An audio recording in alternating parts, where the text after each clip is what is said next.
Hello everyone and welcome to my YouTube channel.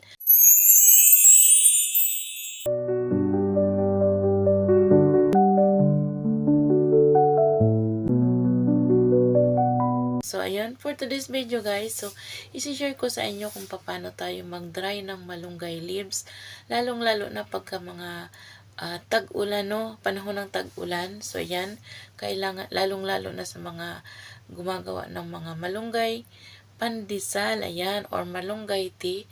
So, ayan, isi-share ko sa inyo yung mabilis na paraan paano tayo makapagpatuyo ng malunggay leaves. So, tara!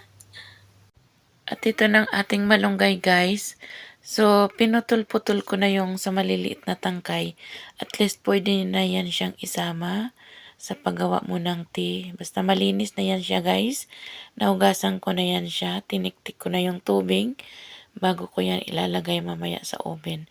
So, bago ko ito inayos, guys, ayan, mainit na yung oven, guys, ayan, ilalagay ko na to dito sa baking pan, ilalatag lang natin, guys, at 10 minutes ko lang ito siya, guys, na patutuyuin, at napainit ko na yung oven para pagsalang natin, mabilis lang siyang matuyo. Yan. Pasensya na guys kasi yung isa kong kamay sa hawak-hawak yung ating cellphone. So ayan, ganito pagka mga nag-uumpisa pa lang, walang kagamitan.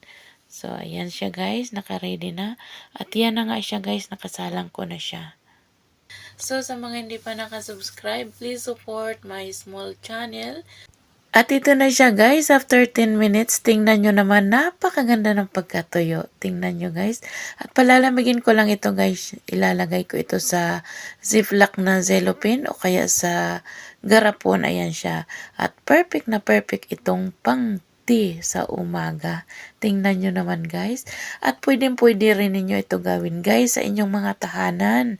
Ayan siya, kung marami naman kayong malunggay sa inyong bahay. Ito ang gawin ninyo guys.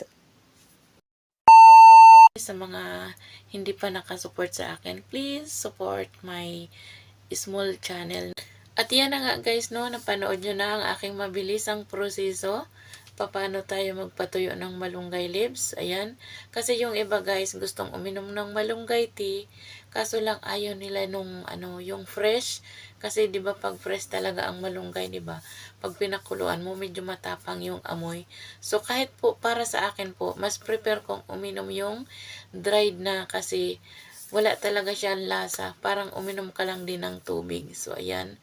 So ayan, sa mga nagkagusto, please don't forget to subscribe my YouTube channel. Ayan. At pakihit na rin po ng notification bell para po updated kayo sa aking mga i-upload pang video. Please support po sa aking small channel. God bless everyone. Thank you sa mga patuloy na nanonood.